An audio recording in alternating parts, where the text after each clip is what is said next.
पुरस्काराचा कार्यक्रम आज आपण इथे आयोजित केलात आणि त्या कार्यक्रमाला मला बोलवलं त्याबद्दल मी आधी आपली आभारी आहे.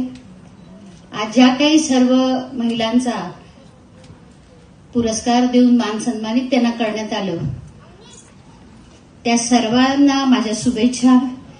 भाषण करण्याची तशी सवय नाही कारण घरामध्ये तिघ जण भाषण करत असतात त्यामुळे मला तसं आता असं वाटतं की मी जास्त बोलू नये कारण तिघे एवढे बोलत असतात ना त्यामुळे मी न बोलणं बरं म्हणून मी लोढाजींना सांगितलं की तुम्ही अध्यक्ष म्हणून भाषण केल्यानंतर मी करणं बरोबर नाही.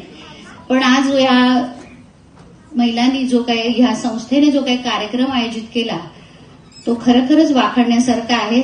आज समाजातल्या ज्या काही स्त्रिया आहेत ज्यांनी ज्या समाजासाठी जे काही काम केलंय त्या सर्वांना मी शुभेच्छा देते.